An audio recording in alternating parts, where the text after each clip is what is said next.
pessoal, a gente está aqui em clima de conferência favorecidas e esse podcast está muito especial. Estou aqui com duas convidadas que daqui a pouquinho eu vou apresentar para vocês, mas eu tenho certeza que você vai ser muito edificado se você permanecer ligado aqui no nosso podcast. Quero aproveitar para te encorajar a se inscrever no nosso canal, aproveita para compartilhar o conteúdo do nosso canal com várias outras pessoas e para você não perder nada, ativa o sininho para que você não perca nenhum dos nossos conteúdos que estão sendo publicados. Eu quero agora apresentar quem é que está me acompanhando aqui nesse podcast especial, purpurinado, só de mulheres, em clima de conferência favorecidas. Eu estou aqui muito bem acompanhada da pastora Ana. Pastora Ana e o pastor Arthur são os pastores do Nexo da nossa igreja, estão pastoreando os nossos adolescentes. E eu estou recebendo também aqui uma outra convidada muito especial, que é uma das preletoras da nossa Conferência Favorecidas 2022, a Esther Galina. Seja muito bem-vinda. Obrigada. A Esther é uma amiga muito especial, Sim. é fonte de inspiração para mim, para o meu ministério, para a nossa igreja local, para a nossa família. E eu queria, Esther, te apresentar rapidamente, depois você pode complementar essa apresentação.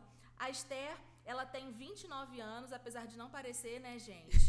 E ela tem 3 filhos, gente, com 29 anos, essa carinha de criança. A Esther tem 3 filhos. Ela tem a Ana Clara, de 18 anos, a Maria Eduarda, de 8 anos, e o Bernardo, de 5 anos de idade. A Esther, ela é casada com o André e eles são pastores da Igreja Evangélica Dínamos, lá em Santo André. E a Esther, além de ser pastora, também é psicóloga clínica, social, tem um trabalho tão interessante pastoreando as famílias, pastoreando as crianças e usando também essa habilidade e esse conhecimento que ela tem na área da psicologia para abençoar tantas famílias. Seja muito bem-vinda, amiga. Obrigada. Seja bem-vinda, Ana, ao nosso podcast. E eu queria que você começasse, se você puder, falando um pouquinho a respeito da sua história, porque certamente as pessoas ficaram em dúvida. Como que a Esther, de 29 Bugou anos... a cabeça de todo mundo. Tem uma filha de 18. Como assim? Conta pra gente a história da sua família, um pouquinho da sua história, da sua trajetória. Amém. Primeiro, muito obrigada, pastoras, pela oportunidade de estar aqui. Essa igreja tão linda, amada, quanta excelência. Que coisa linda que a gente está vivendo. Tenho certeza que essa conferência será incrível. Amém. Amém. E é uma honra estar aqui, é uma honra servir a Deus, né? Eu me sinto alguém completamente improvável de estar aqui, de viver tudo isso. Mas vamos lá, vou tentar dar uma resumida na minha história, tanto na minha própria vida, como na nossa família, como tudo isso surgiu, como tudo isso aconteceu. Mas eu sou filha de Dênio e Solange, 2 pastores cheios do fogo de Deus, carregam essa identidade muito forte, de avivamento mesmo, quando eu olho para eles, eu digo, Senhor, eu quero... O importante não é como nós começamos, mas sim como nós terminamos. E eu olho para eles, eles são fontes de inspiração nisso para mim, né? A gente vê tantos pastores começando, ministérios incríveis, histórias lindas, ministérios maravilhosos, mas que infelizmente na sua trajetória perdem seu coração, em algum momento se deixam ser roubados pela ganância, pelo poder, né, pelo dinheiro, e olhar para eles é inspiração. Então eu fui criada dentro de uma família que amava Jesus, assim, né? Minha mãe foi essa mulher, né, apaixonada pela glória de Deus, por Jesus, extremamente intensa. Meu pai também, meu pai largou a medicina, inclusive meu pai é daqui de BH, minha família é daqui de BH. Ele é médico, né? Ele se formou, ele chegou a trabalhar um tempo. Sim, trabalhou muitos área. anos, acho que 25 anos na área, e formada aqui no FMG. Que legal. Sim, mineiro, de BH, e... Minha avó é daqui, minha família toda é daqui. E ele se formou e logo 1 ano após a formação ele já conheceu Jesus, se tornou pastor numa igreja ainda, essas igrejas bem pentecostais. E enfim, o tempo foi passando, então ver essa renúncia que ele fez, assim, no auge de uma carreira, abandonando tudo, vivendo o evangelho mesmo ali de uma forma tão linda, né? Foi fonte de inspiração para mim por toda a vida. E eu fui uma menina, assim, apaixonada por Jesus, fui muito guardada por Jesus na minha infância, né? Eu sou apaixonada por crianças, amo falar por crianças, porque eu sou o resultado, né, do trabalho das tias do Kids. Eu sou o enorme resultado disso. Então, eu de fato, assim, me lembro de muitas experiências genuínas com o Senhor na minha infância. Com 10 anos, mais ou menos, foi quando eu, de fato, tive um encontro com Jesus. E ali eu comecei a viver muitas experiências sobrenaturais. Então, dos meus 10 até os meus 16, 17 anos, foi um tempo muitíssimo intenso na minha vida, de muitas coisas em Deus. E nesse tempo, eu já tinha uma inclinação muito grande a crianças em vulnerabilidade social. Eu já sempre tive um olhar apaixonada por isso. A minha mãe carregava essa identidade também. Então, a minha mãe era aquela mulher. Minha mãe foi uma criança, diferente da história do meu pai. Minha mãe foi uma criança que vendia coisa no farol, bala no farol. Então, ela veio de um contexto de extrema pobreza. Foi adotada por uma família muito rica que cuidou dela, né? Não foi uma adoção de fato, mas aquela família, ela morou com aquela família por muitos anos, apesar de ter contato com a família de origem. Então, isso também foi uma influência na minha vida, esse amor pelo pobre, pelo vulnerável, né? Eu cresci no meio das comunidades ali de São Paulo, né? Sou de São Paulo, então cresci ali no meio das comunidades. Isso era muito normal no meu dia a dia. E eu me lembro que quando eu tinha 15 anos, eu já comecei a trazer crianças para casa. Então, de final de semana, principalmente aquelas crianças que não tinham pai nem mãe, eu já levava essas crianças para casa, passavam um final de semana comigo, eu cuidava dessas crianças, e onde eu ia, tinha uma criança junto. Isso já novinha, né? Novinha, lá para os meus 15 anos, assim. Então, todo mundo já olhava para mim e falava, Esther do céu, acho que você vai ser aquela pessoa que vai ter muitos filhos mesmo. Porque eu sempre dizia que eu queria ter 5 filhos. E, infelizmente, a gente tem uma máfia de mulheres, né, que são contra a maternidade. Tá repreendido em nome de Jesus. Aqui a gente não tem essa máfia de mulheres. Amém. E sempre diziam, porque você não tem o primeiro. Quando você tiver o primeiro, você não vai querer mais nenhum. Sim. Não, gente, tô no terceiro louca pra chegar no 5. É isso aí. E aí, sempre diziam isso, né? Esther, você vai ter um monte de filhos, só pode, porque onde você vai tem criança. Então, eu ia pros casamentos no final de semana com criança junto. E tinha 2 menininhas específicas que foram, até hoje, assim, eu tenho contato com elas, e por muitos anos eu cuidava delas todos os finais de semana. Elas eram órfãs, faziam parte da nossa associação, da nossa igreja. E eu fui acompanhando toda a trajetória da vida delas. Fui uma mãezona ali mesmo, mas eu só tinha 15 anos. Enfim, o tempo foi passando. Com 17 anos, eu conheci um rapaz, me apaixonei por ele. E acho que é legal falar isso, porque se tiver solteiras aqui nos ouvindo, né? E me apaixonei por ele, vivi intensamente aquilo ali. Apesar de ter um voto com Deus, um compromisso com Deus, aos 10 anos de idade eu fiz um compromisso com Deus, mesmo sem conhecer a corte, sem nunca ter ouvido falar disso naquela época. Eu fiz um voto com Deus de que, na verdade, eu ouvi claramente de Deus para eu beijar o meu marido no altar, assim.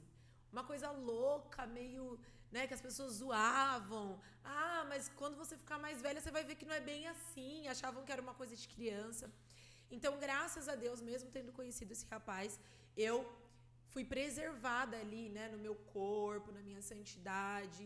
Isso foi algo muito forte dentro de mim. Mas eu me apaixonei ali naquele relacionamento. Vivi por 3 anos intensamente aquela relação.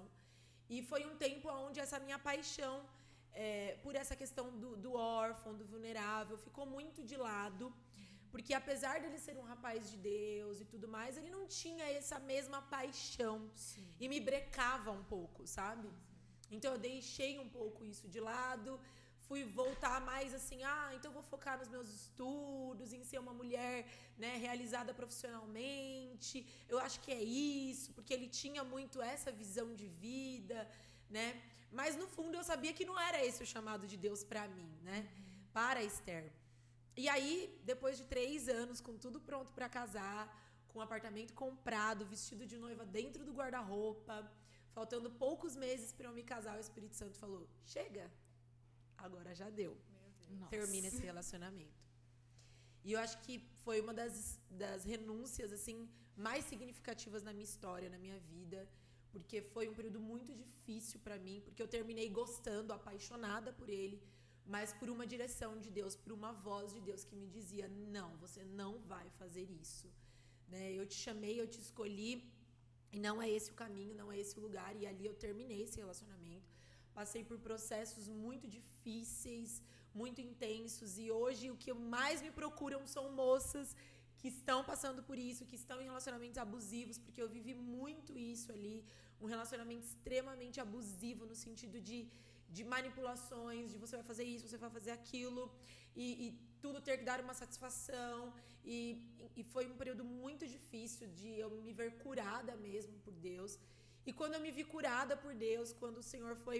E eu achava que não, agora eu vou demorar 10 anos para me relacionar, porque eu não quero isso, eu tô traumatizada. Deus envia o André, que foi assim uma grande surpresa de Deus, né? Eu olhava para ele e falava: meu Deus, não, Senhor, não, é muito para mim, Deus, não, né? E o Senhor fez algo lindo na nossa história, né? Nós nos casamos em 7 meses, foi tudo muito rápido. Nós nos casamos. E logo que nós nos casamos, eu lembro que antes de nós nos casarmos, nós tivemos uma conversa. Ele já estava sendo treinado para ser pastor, faltava só se casar, basicamente. E aí, quando a gente foi se casar, ele, né, falou: olha, eu já sei do seu coração, mas eu quero sentar aqui para ser mesmo um marco na nossa história. E eu quero que você tenha certeza mesmo que é isso mesmo que você quer. Você quer mesmo ser esposa de pastor.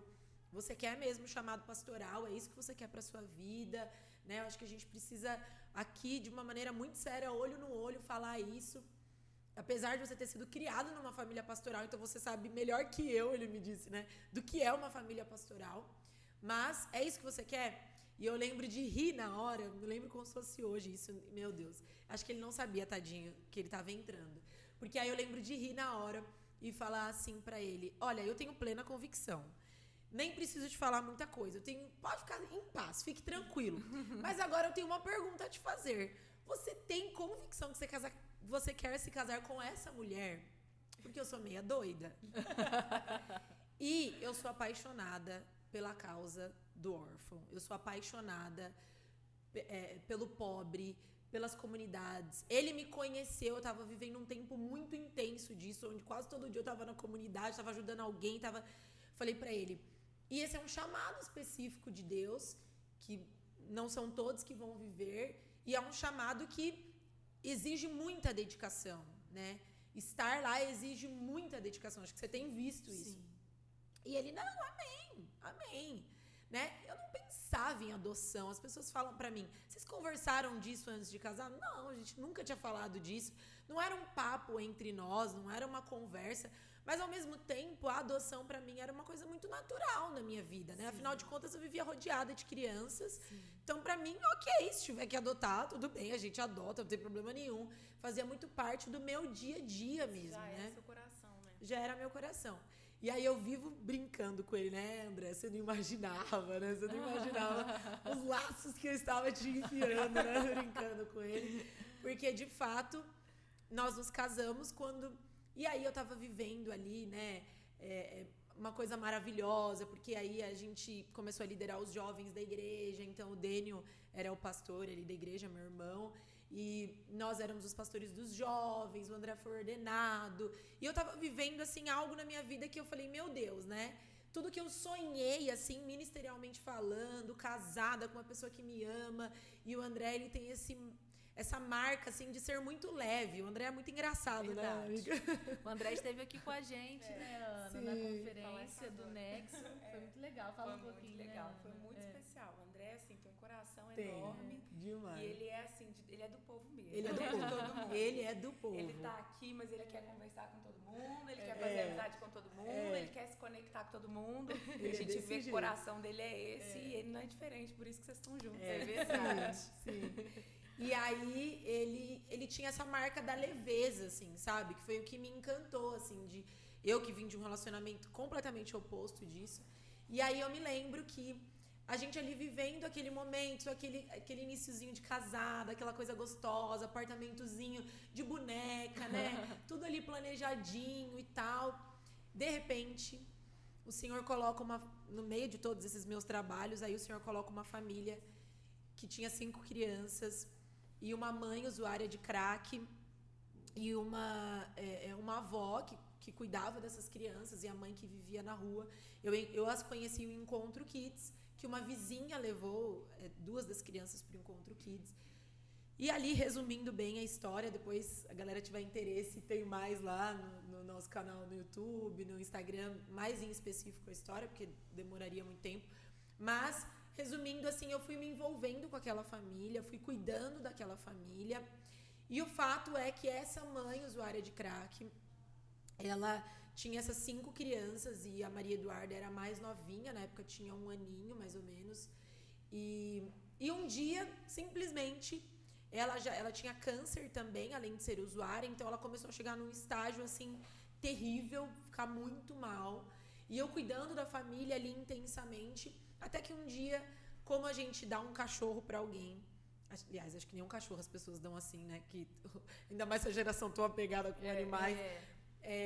Mas como a gente dá um objeto, talvez, né?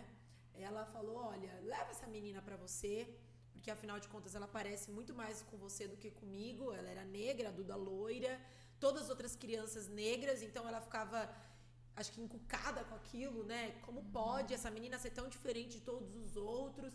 E eu tô muito ruim, ela é bebê, eu já não consigo mais cuidar dela. Leva ela pra você.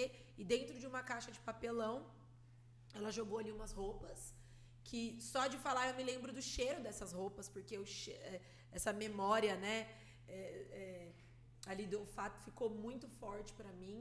E ela deu assim as roupas dela e falou, leva, fica com ela pra você. Como assim fica com ela, né? As crianças viviam dormindo lá em casa e tudo mais, mas ficar mesmo, Mariana, de morar pra sempre, adota ela pra você, fica com ela, você parece que ama tanto ela. E ali começamos a nossa história. A Duda veio primeiro. De início eu pensei, não, eu queria muito que o processo que Deus tinha era eu restaurar a vida dessa mãe para que ela cuidasse desses filhos. Eu achava que seria isso, né? Mas o fato é que passou um tempo, ela faleceu, e um dos pastores da nossa igreja decidiu ficar com uma das crianças, que era o segundo mais novo, que na época tinha 4 para 5 aninhos. Eles decidiram ficar com ele. Ela tinha quantos filhos ao todo? 5. 5 filhos. Aí a Duda ficou conosco, esse outro Leozinho ficou com esse outro casal que também já foi pra lá logo depois. E aí ficaram 3 morando com a avó. Então eu cuidava da avó, cuidava desses 3, né, dando toda a assistência, e a Duda morava conosco e o Leozinho com essa outra família. Só que eu comecei a ver que a avó também iria falecer, né? Ela também estava com câncer e ela começou a ficar muito ruim. Depois do falecimento da mãe das crianças, era a filha única dela, ela era extremamente apaixonada nessa filha, apesar de todo o contexto. E ela entrou numa crise depressiva muito intensa, além do câncer. Então eu falei, ela não vai viver muito tempo, né? E a gente vai ter que ver o que fazer com essa situação. Nisso a justiça já estava ali nos amparando, o conselho tutelar, tudo, porque nem a justiça sabia o que fazer nessa situação. Sim. A situação, legalmente falando, seria de abrigamento dos 5. Mas quando a justiça foi vendo a conotação de tudo isso, como se configurava, eles falavam, a gente não pode fazer isso. Deus foi colocando... Isso foi um grande milagre que a gente viveu no processo, porque Deus foi colocando pessoas que foram entrando mesmo com o coração, foram entendendo. Sim. E quem conhece da área legal sabe que não é normal isso acontecer. Sim, é muito burocrática a área. Tudo muito difícil. E nós não tínhamos nenhum documento, nós não tínhamos nenhuma documentação, porque não funciona assim a justiça, né? Se você quer dar o seu filho, você não tem o direito de dar o seu filho, você devolve ele pro Estado, basicamente, né? Sim. Mas Deus foi articulando tudo isso, e aí até que mais uma das crianças também foi adotada por um outro casal de pastores da nossa igreja, a Juju, e a Juju era uma criança também que tinha câncer, e ela teve um câncer aos 3 anos, que deu metástase geral, então ela é um grande milagre, ela teve câncer em todos os órgãos do corpo. Ela é um grande milagre, hoje ela tá super bem, uma menina linda, maravilhosa, apaixonada por Jesus. E esse casal adotou a Ju também, era um casal que não podia ter filhos, e hoje ela é assim, a filha, meu Deus, mimada até demais. Agora, Esther, o que eu sei é que dessas 5 crianças, foram pastores da equipe de pastores da igreja de vocês. Todos pastores. Que adotaram todas elas. Todas elas. Todas Isso elas. é muito legal, porque Muito. elas acabaram mantendo contato, Sim. né? Sim.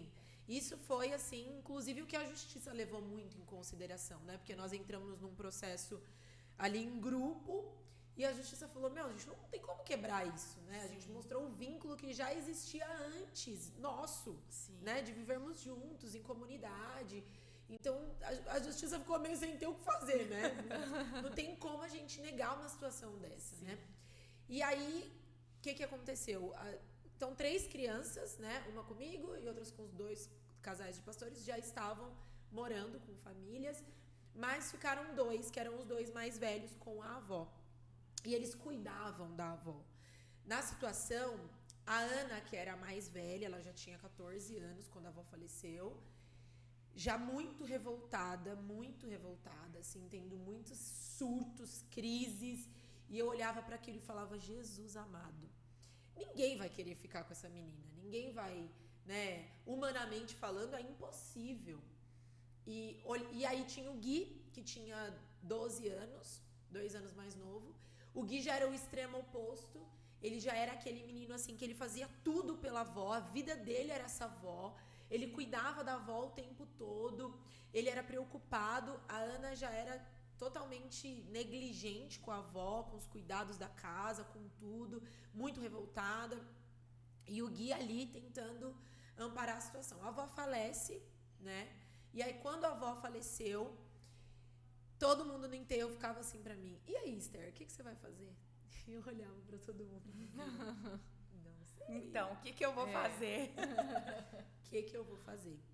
E eu falo que ali foram processos muito intensos, né? E voltando de novo para solteiras aqui, por um minuto, olha como com quem nós nos casamos determina a nossa vida, né? Sim, porque, meu Deus, eu não imagino viver nada disso se não fosse com o André. Sim. Né? Essa marca da leveza, essa marca dele de amar as pessoas, de estar com as pessoas, né? Foi o que fez completa diferença. Ele veio de uma história completamente diferente da minha. Até hoje a família dele não é convertida, né? Conheceu Jesus mais tarde, mas foi um homem transformado pela cruz de Cristo, né? E com quem nós nos casamos faz toda a diferença. E aí enterramos a avó. No dia do enterro eu olhei pra ele olhou pra mim, e aí, o que a gente faz? Eu morava em um apartamento de 38 metros quadrados. Quem mora em São Paulo sabe, é muito comum apartamentos muito pequenos, né? Os imóveis são muito caros em São Paulo, então é muito comum todo mundo morar em apartamento pequenininho. E eu já estava nesse apartamento pequenininho com a Duda, e eu já tinha tido o Bernardo, que é um filho biológico. O Bernardo era bebê, tinha quase 1 aninho na situação do falecimento da avó. Sim. Então eu passei ainda por uma gestação, perdi uma primeira gestação porque eu não conseguia fazer repouso, depois uma segunda gestação com o Bernardo, bebê, né, quem é mãe sabe, todos aqueles desafios de rotina, de não sei o quê, e eu no meio de uma senhora doente, de crianças que eu tinha que amparar, enfim, toda essa situação. E aí o fato é, a avó falece, eu falei, como que eu vou enfiar mais 2 adolescentes dentro de um apartamento de 38 metros quadrados? Eu parei de trabalhar, já não conseguia mais trabalhar, porque eu tinha que cuidar de tudo isso. O André tinha vindo tempo integral, tinha largado o emprego, né, porque o emprego que era bom, ele tinha largado o emprego e vindo tempo integral, então ganhando super pouco, pastor de jovens, aquele perrengue, que só quem passa sabe, né? No perrengue, assim, aquela luta para sustentar 2, eu falei, como que eu vou colocar mais 2, Jesus? E aí, ali no enterro, a minha tia, que é uma pastora também da nossa igreja, hoje é meu braço direito e esquerdo lá na igreja, já mais velha, né? Já tinha 2 filhos já praticamente criados. Ela olhou pro Gui e falou, Esther, logo que chegamos no enterro, eu quero o Gui. Mas o Saulo, que é o marido, ele ainda tá resistente a isso. Falei, não, então ele não vai. Porque eu sei o que é a adoção. Sim.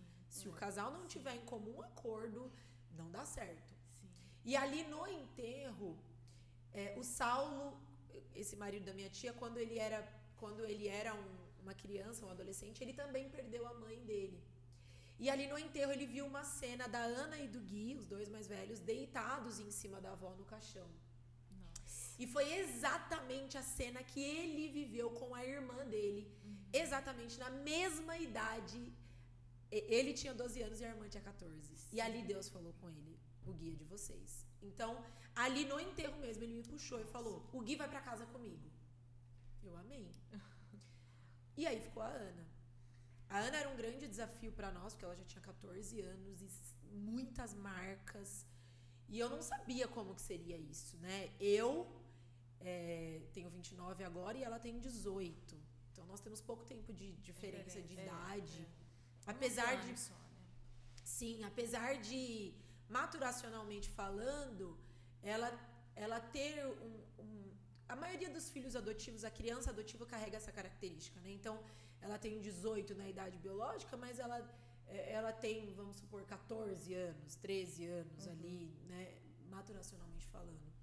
E, então, assim, ela já tinha esse contato comigo, ela já me respeitava muito, já tinha essa questão comigo, mas o fato é que eu era uma menina.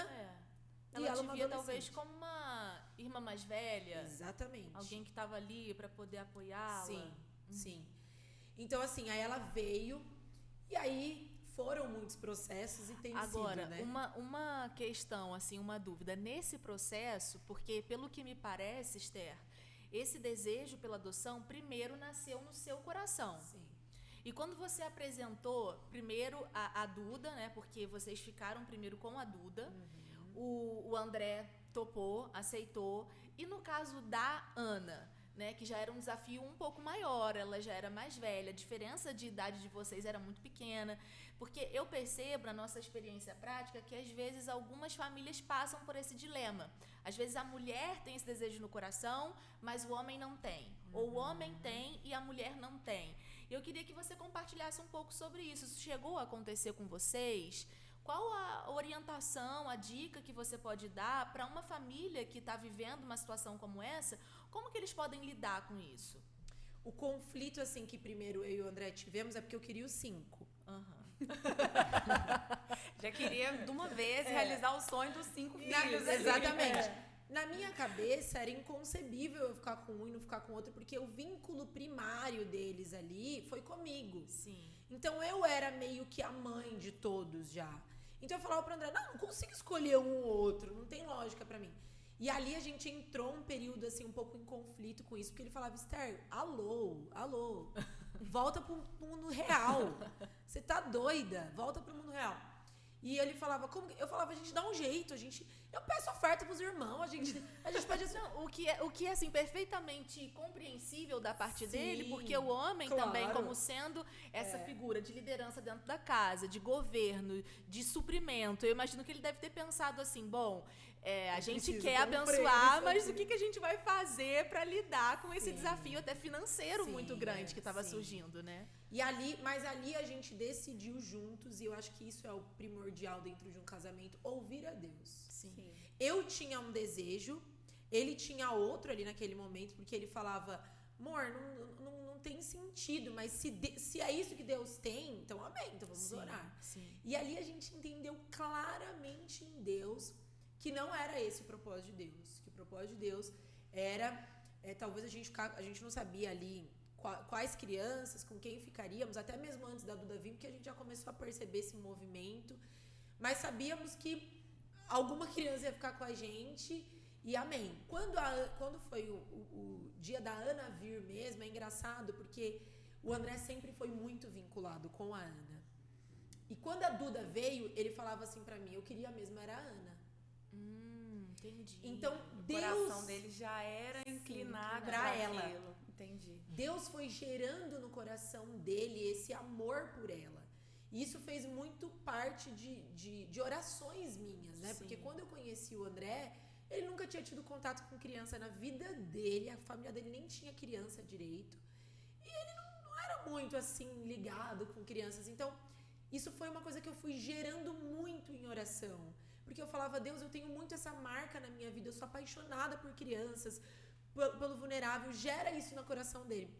Então foi uma coisa que Deus foi construindo, né? E muito interessante isso, né, Esther? Porque assim, às vezes a gente vê as mulheres que são casadas, quando entram em conflito em relação a alguma questão com o marido, a gente tem a Que tendência muitas vezes de fazer o quê? De falar Sim, e ficar como o livro de Provérbios diz, como aquela gota que fica caindo. É horrível, né, gente? Quando você tá com uma torneira em casa que tá com vazamento, você fica ouvindo aquela gotinha pingando o tempo inteiro. E a Bíblia compara a mulher rixosa, essa mulher que não tem sabedoria para lidar com as questões que acontecem dentro da sua casa, com essa goteira que fica ali caindo sem parar, incomodando, trazendo esse incômodo mesmo, né? Esse desconforto. E que legal isso que você está falando pra gente, porque, então, assim, em relação a qualquer conflito ou divergência de ideias que você pode ter dentro da sua casa, no seu caso, por exemplo, foi a princípio a questão da adoção, que você tinha algo no coração, o André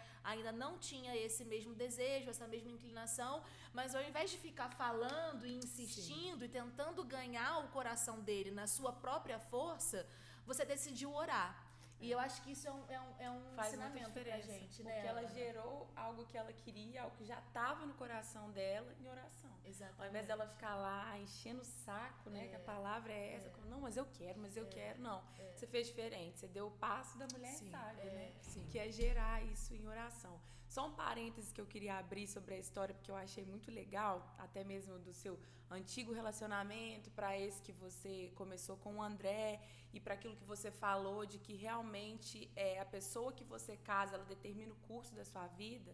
É muito legal a gente se atentar, porque muitas meninas e mulheres, às vezes até mais velhas, se sentem amedrontadas. Por exemplo, você estava num cenário que você estava quase casando, né? Você estava assim, prestes a se casar. Imagina qual seria o curso da sua vida se você não tivesse escutado a voz de Deus.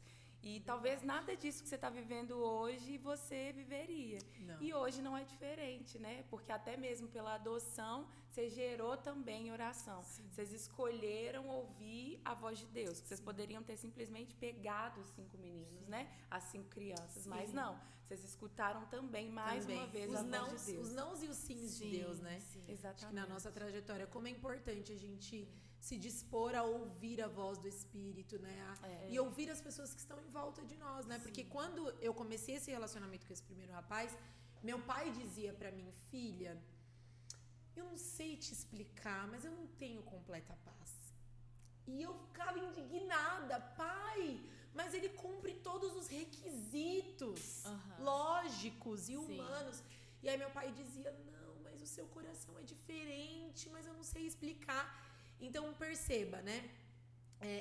Ouvir também as pessoas, às vezes até pais que não são cristãos. Sim, a sabedoria. Que tem sabedoria, né? Sim. Exatamente. Então, como isso é primordial na nossa história, né? E eu tava até lendo um livro essa semana, muito interessante o livro, e a autora, ela fala sobre mentiras que o diabo conta para as mulheres e nós aceitamos, nós ouvimos. Nós aceitamos essas setas. E uma das coisas que ela colocou foi, eu preciso me casar para ser feliz. Isso é uma coisa que eu acho que infelizmente, coloca as mulheres numa armadilha muito grande. Muito, meu Deus. E às vezes até de entrar em relacionamentos abusivos, como você falou. Porque o pensamento eu preciso me casar para eu ser feliz. Porque se eu não me casar, eu não vou encontrar felicidade. Mas, na verdade, a gente precisa entender que o casamento, é claro, eu acredito, e glória a Deus eu tenho tido a oportunidade de vivenciar isso no meu casamento. O casamento é um ambiente de deleite, é um ambiente de prazer, é um ambiente de companheirismo. É muito bom estar casado, mas eu não acredito que o propósito final do casamento é te fazer feliz. Sim. Eu acredito que o propósito final do casamento é a glorificação de Cristo. Exatamente. Por isso que o casamento, na verdade, ele é um sinal, ele é um símbolo da união de Cristo com a igreja. Porque se a gente tem essa ideia de que a gente se casa para ser feliz, na primeira crise você abandona o barco, né? E é tão importante a gente entender isso, né? De que a gente não precisa estar casado para ser feliz. Exatamente. Porque nenhum relacionamento humano é capaz de te completar perfeitamente. Permita-me ir até além. E até um pouco do que eu vou falar hoje na conferência, um spoiler, entra um pouco do que eu quero falar hoje na minha palavra. não só o casamento é essa utopia de um lugar para me fazer feliz, como a vida cristã. Sim. O evangelho em si, porque eu acho que tem muito cristão que ele acha que, na verdade, ele está nessa terra para ele ser feliz. E aí, quando a gente pensa nesse ser feliz, ele condiciona a questões tão naturais. Sim. Sem se lembrar da coisa mais importante do evangelho, que somos eternos, Sim. que não somos daqui. É verdade. Então, é igual quando me perguntam de adoção. Esther, como que é pra você? É desafiador? Eu passo por muitos conflitos e por dias difíceis e por situações que eu olho e falo, Senhor, eu não tenho capacidade para isso, eu não consigo. Mas eu falo, a adoção, ela me ensina todos os dias a ser mais parecida com Jesus, sabe?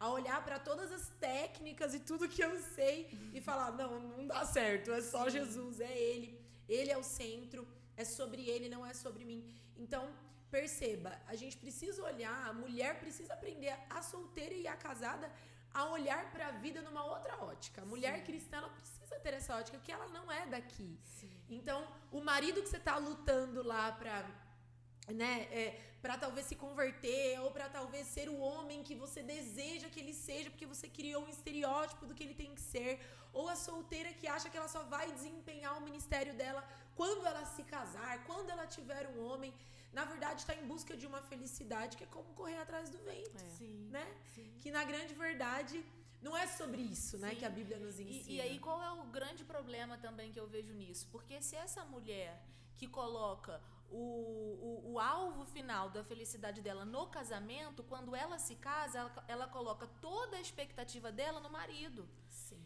E aí Pobre aquele desse marido, coitado, ele não vai conseguir suprir todas essas expectativas. E ela Aí vai... é aquilo que você fala, parece que ele tá numa roupa que não cabe nele, né? Exatamente. Que é a roupa que ela criou. Exatamente, porque ela criou na cabeça dela que para que ela seja feliz, aquele marido tem que fazer isso, tem que agir assim, tem que acordar a tal hora, tem que dar isso para ela, tem que tratar ela assim, tratar ela assado, porque ela colocou as expectativas da felicidade dela num relacionamento que é humano.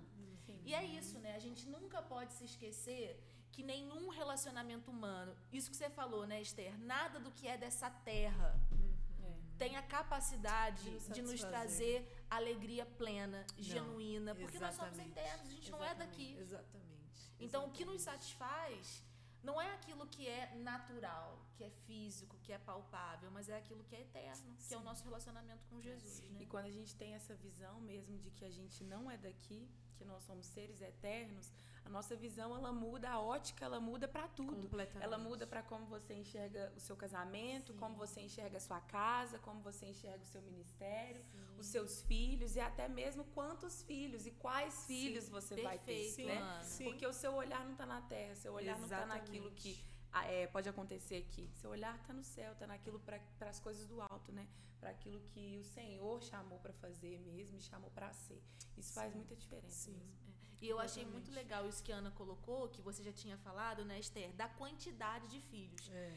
Eu mesmo já me vi, assim, falando muito isso. Não, porque eu vou ter tantos filhos e eu quero ter um filho em tal época, depois eu quero ter um outro filho tanto tempo depois, e aí eu quero fazer assim, eu quero fazer assado. Mas aí o Espírito Santo trouxe algo ao meu coração. Ele falou assim, bom, os seus filhos, eles são seus? Eles são para você? Ou o fato de você gerar filhos é uma resposta minha para essa geração? Exatamente. Porque eu não estou falando que eu sou contra o planejamento familiar, não, no sentido de a mulher não pode, durante algum tempo, fazer algum tratamento contraceptivo. Eu não vejo nenhum problema nisso. Eu acho que não tem problema você até entender os planos de Deus e pensar, não, agora não é o momento, meu filho está com 1 ano, 2 anos, eu entendo que esse não é o momento de Deus para nossa família. Mas eu acho muito interessante isso que você falou e que a Ana acabou de colocar agora. A gente precisa ter mais essa perspectiva de perguntar ao Espírito Santo essa sensibilidade, quantos filhos eu vou ter, ou quando eu vou ter esses filhos. Porque é isso, né? Eu me vi caindo muito nisso. Eu lembro que quando eu estava grávida, eu fiz terapia durante um tempo, aconselho, tá, gente? Inclusive a Esther é psicóloga. Parei por um tempo, mas super aconselho, acho que é bom, acho que é saudável, acho que a gente tem que tirar essa ideia do meio cristão que fazer terapia é só pra gente doida, endemoniada, muito pelo contrário. Enfim, mas eu lembro que eu estava fazendo terapia e eu lembro que eu estava conversando ali com a minha psicóloga e ela falou assim, sabe qual é o problema? Você está tratando o seu filho como se ele fosse uma extensão de você. E não é. O seu filho não é você. Vocês são pessoas diferentes. E ela é uma psicóloga cristã. Deus tem propósitos diferentes para vocês, na vida de vocês. Você faz parte disso, mas vocês não são a mesma pessoa. E depois daquilo, o Espírito Santo foi trazendo outras questões ao meu coração. E eu comecei a ver que, na verdade, a realização da maternidade, a princípio, para mim, tinha muito mais a ver comigo, com o que eu queria mostrar para as pessoas e para mim mesma, do que para a glorificação de Deus através daquele filho que estava sendo gerado no meu ventre. Por isso que hoje nós temos também, né, Anaília, acho que esse é um ponto importante, porque a gente tem tido um aumento absurdo disso. Por isso que a gente vê tantas mães frustradas e desesperadas, por exemplo, quando recebem um diagnóstico de um filho. Sim. Um filho com autismo, com TDAH, porque, na verdade, ela colocou uma expectativa a respeito desse filho, do que seria, de como tinha que ser essa maternidade. Sim. E aí um diagnóstico te pega de saia justa e te muda completamente a sua perspectiva de mundo. Mas eu acho que é a mesma coisa para as mães adotivas. Que privilégio poder ter um filho com necessidades especiais e poder olhar para aquele filho e enxergar a oportunidade de ser uma família que representa Jesus. Sim, sabe? Sim. Né? E que glória a Deus que na minha casa que conheço a Jesus tem um filho autista e não na casa do vizinho que não conhece a Jesus. Sim. Que talvez colocaria essa criança numa situação muito pior. Sim. Né? Não saberia lidar com isso, a família não saberia enfrentar esse processo, né, de um luto materno mesmo.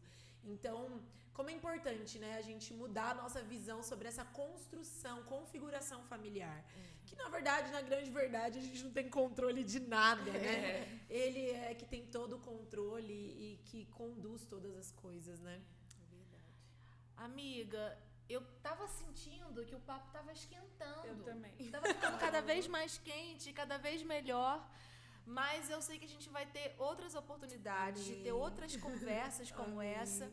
E algo assim que eu já ouvi você falando, e foi algo assim que me marcou muito, eu acredito que foi de você que eu já ouvi também essa frase. Que o Espírito de Deus é um espírito de adoção. E eu tô encerrando esse podcast com essa frase, porque eu acho que a adoção é uma marca sua, da sua família, e eu acredito sinceramente que o Senhor, Ele tem espalhado o seu nome ao longo dessa nação. E a minha oração, de fato, é que o Senhor continue soprando o seu nome nessa geração, nessa nação, em outras nações, porque eu sei que essa é uma causa que a igreja precisa ouvir cada vez mais, que a igreja precisa receber mais revelação a respeito dela. E algo que eu ouvi e que marcou o meu coração, que o Espírito de Deus é um espírito de adoção, porque Ele nos fez filhos espirituais através de Cristo, que nós, espiritualmente falando, não tínhamos mais a mesma natureza, o mesmo DNA de Deus, porque isso se perdeu na queda. Mas através de Cristo nós fomos adotados por Deus e nós fomos feitos filhos dele. E nós carregamos agora esse mesmo DNA espiritual, essa mesma natureza que Deus tem, porque nós fomos adotados mediante o sangue de Cristo. E a nossa vida só é o que é hoje, e a gente só tem vida em Cristo por causa da adoção, porque o Espírito de Deus é esse espírito de adoção. E assim, eu fui muito marcada através desse entendimento. E eu queria que você, nesses minutos finais que a gente tem aqui do nosso podcast, que você deixasse uma mensagem para as pessoas que estão nos ouvindo. Que você falasse, se você desejar, um pouco mais a respeito da adoção, mas algo também que está no seu coração e que você percebe que é algo que a igreja brasileira, que as pessoas que estão nos ouvindo precisam ouvir, precisam saber, algo que talvez está queimando no seu coração para esse tempo, e eu queria que você compartilhasse com a gente. Eu queria aprofundar um pouco mais nisso que a gente falou, dessa, talvez, mente humana e utópica a respeito da felicidade, da alegria, porque acho que quando a gente fala do que Deus fez, né, em nos adotar como filhos, em nos dar uma nova filiação. A gente fala de um esvaziamento, sabe? A gente fala de um lugar ali, de colocar o outro, né? Um amor tão genuíno por nós, Sim. né? Nós só o amamos, afinal de contas, porque ele nos amou primeiro. O amor vem dele, né? Nós nem sabemos amar, nem sabemos falar com ele como convém, orar como convém, mas isso vem dele. Então, é um amor que flui de uma forma tão incrível, que nos toca, que nos transforma. E eu vejo Deus soprando isso sobre a nação brasileira, sabe? Sobre os pastores, sobre as igrejas, onde a gente entende esse esvaziamento. Esvaziar-se é alcançar um novo nível de amor. E é um novo nível que eu tenho pedido ao Espírito. E eu sempre digo para as mulheres, todo filho precisa passar pelo processo de adoção. Sim. Não é à toa que Deus nos ensina isso, nos dando uma nova filiação. Sim. Porque poderia ter sido diferente, concorda? Poderia ter sido de outro modo, não precisaria ter sido dessa forma pela redenção através da cruz. Mas tem algo ali que ele nos ensina também. Sim. Que todo filho, para ser filho, precisa passar por esse processo. É verdade. Então eu vejo Deus soprando sobre a igreja brasileira o verdadeiro e o genuíno evangelho, que é o abrir mão de si mesmo, sabe? Sim. Que é o renunciar-se a si mesmo. Que as mulheres da nossa igreja brasileira entendam isso de fato. Que quantas vezes a gente vê mulheres reclamando e questionando porque tem que limpar a casa, porque tem que cuidar de filho, porque tem tantas obrigações e tantos afazeres, mas porque ainda não entenderam que é lá no seu dia a dia, que é na construção do seu lar, que é no seu dia a dia, que Deus te chama para esse lugar de esvaziamento. Amém. Sabe? De entender a sua filiação, de entender quem você é nele, a sua identidade, né? E lá lavando a louça, limpando o bunda de criança, no meu dia a dia, com os filhos que o Senhor está me dando, ele está soprando isso. Então eu acredito muito, sabe, que as famílias que entenderem esse mover, elas vão entrar nesse mover. Se é o mover da adoção, eu creio que a adoção é para todos. Alguns vão adotar, outros não. Sim. Mas todos podem se envolver na causa, Sim. todos podem viver essa causa. Então eu vejo que assim, aqueles que se colocarem debaixo desse lugar, dessa filiação, desse espírito de adoção, não tem jeito, eles vão chegar num lugar, são processos e dores que nos levam a um lugar mais íntimo da presença de Deus. Sim. A conhecê-lo, né, numa nova atmosfera, num novo lugar. E eu recebo muitos relatos de pastores que são contra a adoção, que falam no púlpito, que questionam. Isso me entristece muito, porque é justamente isso que você falou. Eu acho que são pessoas que ainda não tiveram a revelação de quem elas mesmas são, né? Porque, afinal de contas, somos filhos adotivos. Jesus foi um filho adotivo. Sim. Esther foi uma filha adotiva, né? Moisés foi um filho adotivo. A Bíblia está recheada ali, né, de tantos exemplos do quanto Jesus está nisso. Então, que Deus, essa é a minha oração, sabe? Que Deus possa soprar na igreja brasileira um esvaziamento, né? Famílias que se esvaziam de si mesmo, mas que olham para a cruz, olham para o propósito de Deus, para o chamado de Deus e falam: Senhor, eu quero aquilo que... Conta comigo para fazer aquilo que o Senhor tem para fazer nessa geração. Independente das circunstâncias e da não felicidade, porque a verdadeira felicidade consiste em estar no centro da vontade dele. Sim. Mas a não felicidade humana de ter os filhos perfeitinhos, o estereótipo perfeito, para viver em plenitude aquilo que o Senhor tem. Amém. Amém. Amém. Amém. Pastora Ana queria acrescentar alguma coisa? Eu fiquei muito inspirada mesmo, fiquei até emocionada com esse final, onde vocês direcionaram para isso, porque eu acredito que seja assim mesmo, né? Amém. À medida que a gente tem revelação de que a gente é realmente filho adotado, nosso coração, ele muda, nossa perspectiva muda, nosso olhar muda.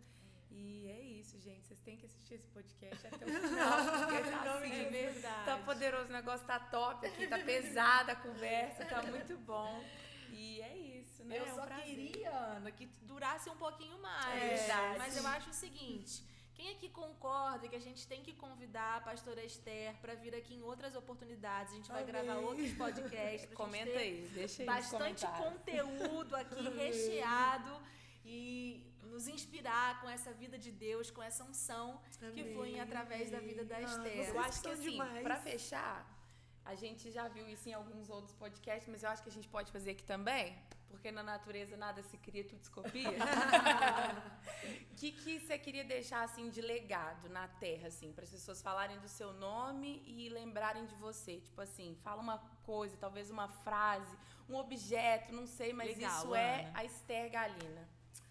Olha, o que eu desejo é que, de fato, as pessoas possam olhar para mim, para minha família, para nossa história e, de fato, se inspirarem a viverem mais da presença de Jesus. É isso que eu tenho clamado e pedido muito a Deus esses dias. Senhor, que não seja eu, que não seja a nossa história, que não seja a nossa vida, mas que as pessoas vejam mesmo, né? É aquela história, né? Eu me coloco em chamas, né? E vou diante das pessoas para elas me verem queimar mesmo. Amém. Essa tem sido a minha oração, meu clamor, né? Que a presença dele, que quando a gente entende que a presença dele não tem nada que se compara a isso. Então é esse o legado que eu quero deixar, sabe? Das pessoas de fato falarem, olha, não precisamos de nada, só precisamos da presença. Amém. Da glória dele. Amém. É isso. Amém. É isso. Obrigada, Amém. Esther. Foi uma alegria Amém. receber você aqui. Obrigada. Gente, assiste esse podcast, compartilha com o máximo de pessoas que você puder, porque eu tenho certeza que alguém que vai receber esse conteúdo, com certeza, em algum momento, em algum assunto, que a gente tocou aqui em vários assuntos, vai ser edificado, vai ser abençoado. Então, ouve, compartilha e continua acompanhando com a gente o conteúdo desse canal. Até a próxima. Tchau, tchau. Tchau, gente.